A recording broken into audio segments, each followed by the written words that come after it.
ಬಳ್ಳಾರಿಯಲ್ಲಿ ಉಳಿಯಲು ರೆಡ್ಡಿಗೆ ಇನ್ನು 5 ಗಂಟೆ ಮಾತ್ರ ಅವಕಾಶ ನೀಡಲಾಗಿದೆ. ರಾತ್ರಿ 12 ಗಂಟೆ ನಂತರ ಬಳ್ಳಾರಿಯನ್ನ ತೊರೆಯಲೇಬೇಕು ಗಣಿಧಣಿ.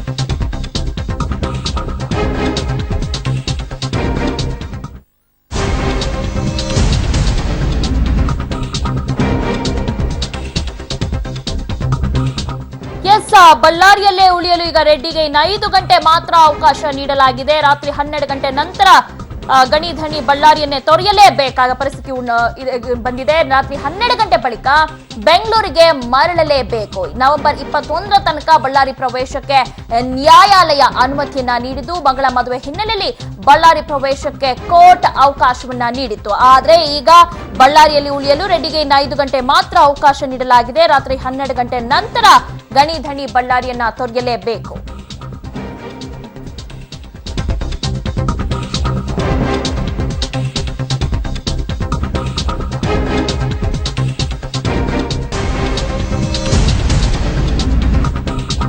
ಮಗಳ ಅದ್ದೂರಿ ಮದುವೆ ಬೆನ್ನಿಗೆ ಗಣಿಧಣಿ ಜನಾರ್ದನ ರೆಡ್ಡಿಗೆ ಐಟಿ ಶಾಕ್ ನೀಡಿದೆ. ಇಂದು ಮಧ್ಯಾಹ್ನ ಐಟಿ ಅಧಿಕಾರಿಗಳ ತಂಡ ಬಳ್ಳಾರಿಯ ರೆಡ್ಡಿ ಮನೆ ಕುಟೀರ ಹಾಗೂ ರೆಡ್ಡಿ ಒಡೆತನದ ಓಬ್ಳಾಪುರಂ ಹಾಗೂ ಎಎಂಸಿ ಮೈನಿಂಗ್ ಕಚೇರಿ ಮೇರೆಗೆ ಐಟಿ ದಾಳಿ ನಡೆಸಿದೆ. ರೆಡ್ಡಿ ಮನೆ ಕುಟೀರದಲ್ಲಿ ದಾಖಲೆಗಳ ಪರಿಶೀಲನೆ ಕೂಡ ನಡೆಸಿದ ಅಧಿಕಾರಿಗಳು 3 ಪುಟಗಳ ನೋಟಿಸ್ ನೀಡಿದೆ. ನೋಟಿಸ್ನ 2 ಪುಟಗಳಲ್ಲಿ ರೆಡ್ಡಿಗೆ 16 ಪ್ರಶ್ನಾವಳಿಗಳನ್ನ ಕೇಳಿದೆ.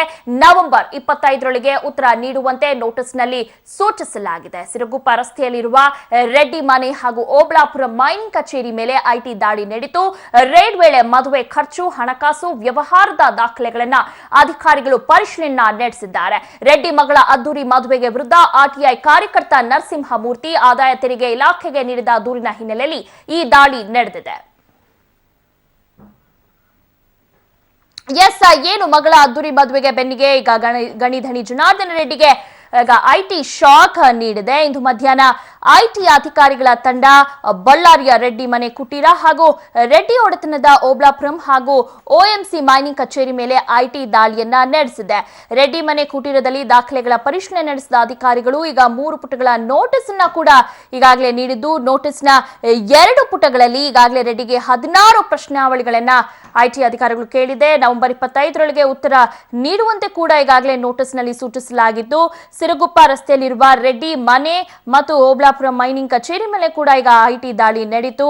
ರೇಡ್ ವೇಳೆ ಮದುವೆ ಖರ್ಚು ಮತ್ತು ಹಣಕಾಸು ವ್ಯವಹಾರದ ದಾಖಲೆಗಳನ್ನ ಈಗ ಅಧಿಕಾರಿಗಳು ಪರಿಶೀಲನೆ ನಡೆಸಿದ್ದಾರೆ. ಇನ್ನು ರೆಡ್ಡಿ ಮಗಳ ಅದ್ದೂರಿ ಮದುವೆಗೆ ವಿರುದ್ಧ ಈಗಾಗಲೇ ಆರ್ಟಿಐ ಕಾರ್ಯಕರ್ತ ನರಸಿಂಹಮೂರ್ತಿ ಆದಾಯ ತೆರಿಗೆ ಇಲಾಖೆಗೆ ನೀಡಿದ ದೂರಿನ ಹಿನ್ನೆಲೆಯಲ್ಲಿ ಈ ದಾಳಿ ನಡೆದಿದೆ ಅಂತ ಹೇಳಲಾಗ್ತಿದೆ.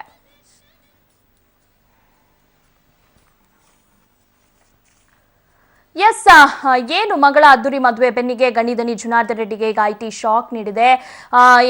ಇಂದು ಮಧ್ಯಾಹ್ನ ಐಟಿ ಅಧಿಕಾರಿಗಳ ತಂಡ ಬಳ್ಳಾರಿ ರೆಡ್ಡಿ ಮನೆ ಕುಟೀರ ಹಾಗೂ ರೆಡ್ಡಿ ಒಡೆತನದ ಓಬ್ಳಾಪುರಂ ಹಾಗೂ ಎಎಂಸಿ ಮೈನಿಂಗ್ ಕಚೇರಿ ಮೇಲೆ ಐಟಿ ದಾಳಿಯನ್ನ ನಡೆಸಿದೆ. ನೋಟಿಸ್ನ 2 ಪುಟಗಳಲ್ಲಿ ರೆಡ್ಡಿಗೆ ಈಗಾಗಲೇ 16 ಪ್ರಶ್ನಾವಳಿಗಳನ್ನ ಕೇಳಿದೆ. ಈ ಬಗ್ಗೆ ಇನ್ನಷ್ಟು ಮಾಹಿತಿಯನ್ನ ನೀಡ್ತಾರೆ ನಮ್ಮ ಮೆಟ್ರೋ ಚೀಫ್ ಅವಿನಾಶ್. ಬಹುಶಃ ಜನಾರ್ದನ್ ರೆಡ್ಡಿ ಮದುವೆ ಮಾಡಿ ಖುಷಿಯಾಗಿರ್ಬೇಕಿತ್ತು, ಸರಳವಾಗಿ ಮಾಡಿದ್ರೆ ಬಹುಶಃ ಇದೆಲ್ಲ ಸಮಸ್ಯೆ ಆಗ್ತಿರ್ಲಿಲ್ಲ. ಆದ್ರೆ ಗಣಿಧಣಿ ಜನಾರ್ದನ್ ರೆಡ್ಡಿ ಮತ್ತೊಮ್ಮೆ ಎಡವಿದ್ದಾರೆ. ಈ ಹಿಂದೆ ಆಗಿದಂತ ಘಟನೆ ನೆನೆಸ್ಕೊಂಡಾದ್ರೂ ಸ್ವಲ್ಪ ಸರಳವಾಗಿ ಮಾಡಬೇಕಿತ್ತು ಅಂತ ಅನ್ಸುತ್ತೆ. ಬಟ್ ಜನಾರ್ದನ್ ರೆಡ್ಡಿ ಆ ರೀತಿ ಮಾಡಿಲ್ಲ. ಆದ್ರೆ ಎಫೆಕ್ಟ್ ಇವತ್ತು ಐಟಿ ಅಧಿಕಾರಿಗಳು ದಾಳಿಯನ್ನ ನಡೆಸಿದ್ದಾರೆ. ಜೊತೆಗೆ ಈಗ 16 ಪ್ರಶ್ನಾವಳಿಗಳನ್ನು ಕೇಳಿದೆ. ಏನು ಪ್ರಶ್ನಾವಳಿಗಳು ಅದನ್ನ ಎಕ್ಸ್ಪ್ಲೇನ್ ಮಾಡೋಕ್ಕಾಗತ್ತಾ ಅವಿನಾಶ್? ದಿವ್ಯಾ, ನಮಗಿರೋ ಮಾಹಿತಿ ಪ್ರಕಾರ ಜನಾರ್ದನ್ ರೆಡ್ಡಿ ಇದಕ್ಕೆಲ್ಲ ಮೊದಲೇ ಪ್ರಿಪೇರ್ ಆಗಿದ್ರು ಅನ್ನುವಂಥ ಮಾಹಿತಿ ಇದೆ. ಐಟಿ ದಾಳಿ ಈ ರೀತಿ ನಡೀಬೋದು, ಈ ರೀತಿಯಾದಂಥ ಪ್ರಶ್ನೆಗಳು ಬರ್ಬೋದು ಅನ್ನುವಂಥ ಅಂದಾಜು ಜನಾರ್ದನ್ ರೆಡ್ಡಿ ಮತ್ತು ಅವರ ಆಪ್ತರಿಗೆ ಇತ್ತು ಅಂತ ಗೊತ್ತಾಗ್ತಾ ಇದೆ. ಅದಕ್ಕೋಸ್ಕರನೇ ಅವರು ಈಗಾಗಲೇ ಮದುವೆಗಾಗಿರೋ ಖರ್ಚು ವೆಚ್ಚ ಮತ್ತು ಅದಕ್ಕೆ ಸಂಬಂಧಪಟ್ಟ ಬಿಲ್ಗಳನ್ನು ಸರಿಯಾಗಿ ರೆಡಿ ಮಾಡಿ ಇಟ್ಕೊಂಡಿದ್ದಾರೆ ಅನ್ನುವಂಥ ಮಾಹಿತಿ ಕೂಡ ಇದೆ.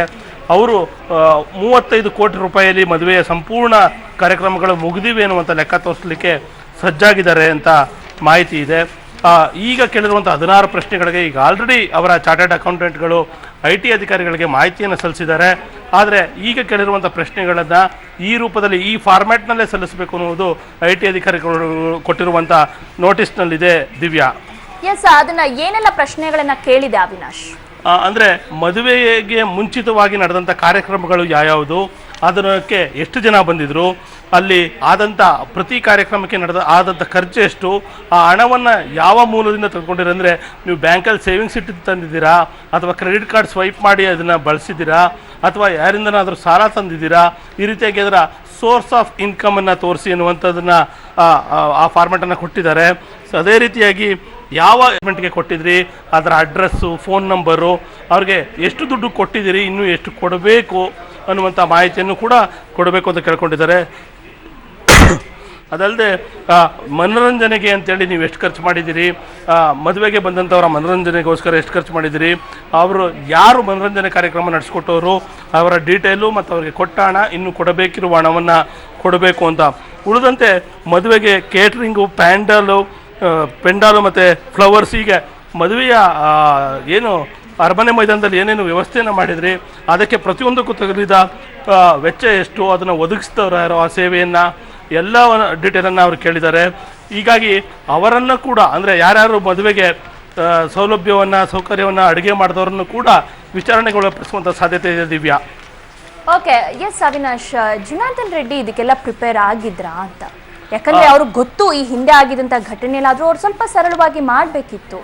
ಅಂದರೆ ಸರಳವಾಗಿ ಮದುವೆ ಮಾಡಿದರೆ ಮದುವೆ ಆಗಿ ಉಳಿದಿತ್ತು, IT ದಾಳಿ ತಪ್ಪಿಸ್ಕೊಳ್ಬೋದಿತ್ತು. ಆದರೆ ಜನಾರ್ದನ್ ರೆಡ್ಡಿಯವರ ಉದ್ದೇಶ ಬೇರೆಯೇ ಇದೆ ಅಂತ ಅನ್ನಿಸ್ತಾ ಇತ್ತು ಮದುವೆ ನೋಡ್ತಾ ಇದ್ದವ್ರಿಗೆ.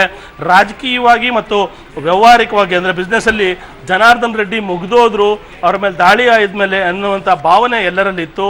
ಅದನ್ನು ಒಡೆದಾಕಿ ನನಗೇನೂ ಆಗಿಲ್ಲ, ನಾನು ಸರ್ವಶಕ್ತ, ನಾನು ಮೊದಲಿನಂತೆ ಇದ್ದೇನೆ ಅಂತ ತೋರಿಸಿಕೊಳ್ಳುವ ಒಂದು ಬಡಾಯಿ ಪೋಸ್ ಕೊಡುವಂಥ ಅಗತ್ಯ ಜನಾರ್ದನ್ ರೆಡ್ಡಿ ಅವ್ರಿಗಿತ್ತು. ಅದನ್ನು ಅವರು ಮಾಡುವಲ್ಲಿ ಸಕ್ಸಸ್ ಆದರು.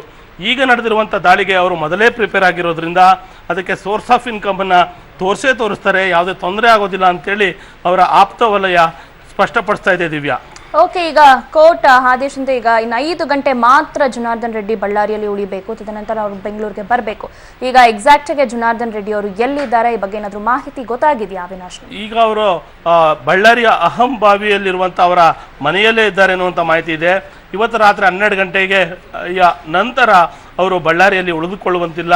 ನ್ಯಾಯಾಲಯದಿಂದ ನವೆಂಬರ್ 1ರಿಂದ ನವೆಂಬರ್ 21ರವರೆಗೆ ಮಾತ್ರ ಬಳ್ಳಾರಿಯಲ್ಲಿ ಉಳ್ಕೊಳ್ಳಿಕ್ಕೆ ಅವಕಾಶವನ್ನು ಪಡೆದುಕೊಂಡಿದ್ದರು.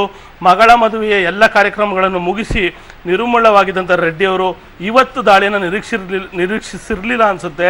ಇವತ್ತು ಮಧ್ಯಾಹ್ನ ಇದ್ದಕ್ಕಿದ್ದಂತೆ ನಡೆದ ದಾಳಿಯಿಂದ ಸ್ವಲ್ಪ ವಿಚಲಿತರಾಗಿದ್ದರು.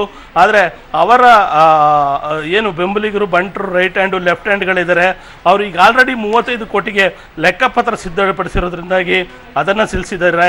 25ನೇ ತಾರೀಕಿನ ಒಳಗಾಗಿ ಅವರು ಕೇಳಿರುವಂಥ ಫಾರ್ಮೆಟ್ನಲ್ಲಿ ಸಲ್ಲಿಸೋಕ್ಕೂ ಕೂಡ ಜನಾರ್ದನ್ ರೆಡ್ಡಿ ಎಲ್ಲ ಸಿದ್ಧತೆಯನ್ನು ಮುಗಿಸಿದ್ದಾರೆ. ಇವತ್ತು ರಾತ್ರಿ 12 ಗಂಟೆಯ ನಂತರವಷ್ಟೇ ಅವರು ಬಳ್ಳಾರಿಯಿಂದ ಹೊರಡ್ತಾರೆ ಅನ್ನುವಂಥ ಹೇಳಲಾಗ್ತಿದೆ. ದಿವ್ಯಾ, ಎಸ್, ಇವತ್ತು IT ಅಧಿಕಾರಿಗಳು ದಾಳಿ ನಡೆಸಬೇಕಾದ ಸಂದರ್ಭದಲ್ಲಿ ಸಾಕಷ್ಟು ಕಂಪನಿಗಳು ಜನಾರ್ದನ್ ರೆಡ್ಡಿ ಮದುವೆಗೆ ಸಹಾಯ ಮಾಡಿತ್ತು. ಯಾವೆಲ್ಲ ಕಂಪನಿಗಳು ಅದು ಅವಿನಾಶ್? ಮತ್ತೆ ಆ ಕಂಪನಿಗಳ ಮೇಲೂ ಕೂಡ ದಾಳಿಯನ್ನ ನಡೆಸಿದ್ದಾರೆ ಇವತ್ತು IT ಅಧಿಕಾರಿಗಳು. ಅಂದರೆ ಅವರ ಜನಾರ್ದನ್ ರೆಡ್ಡಿಯವರೇ ಒಡೆತನದಲ್ಲಿದ್ದಂಥ AMC ಮತ್ತು OMC ಏನದು ಅಸೋಸಿಯೇಟೆಡ್ ಮೈನಿಂಗ್ ಕಾರ್ಪೊರೇಷನ್ ಮತ್ತು ಓಬಳಾಪುರಂ ಮೈನಿಂಗ್ ಕಾರ್ಪೊರೇಷನ್ ಏನು ಜನಾರ್ದನ್ ರೆಡ್ಡಿ ಅವ್ರದ್ದಿತ್ತು, ಆ ಕಂಪನಿಗಳ ಲೆಕ್ಕಪತ್ರಗಳನ್ನು, ಅಂದರೆ ಅಲ್ಲಿಯ ಸೋರ್ಸ್ ಆಫ್ ಇನ್ಕಮಿಂದ ಏನಾದರೂ ಇವರು ಬಳಸಿದ್ದಾರೆ ಅನ್ನುವಂಥ ಡೀಟೇಲ್ಸನ್ನು IT ಅಧಿಕಾರಿಗಳು ಚೆಕ್ ಮಾಡಿದ್ದಾರೆ. ಅಲ್ಲಿ ಏನೇನು ಸಾಕ್ಷಿ ಲಭ್ಯ ಆಯಿತು ಅನ್ನೋದು ನಮಗೆ ಸ್ಪಷ್ಟವಾದ ಖಚಿತ ಮಾಹಿತಿ ಇಲ್ಲ.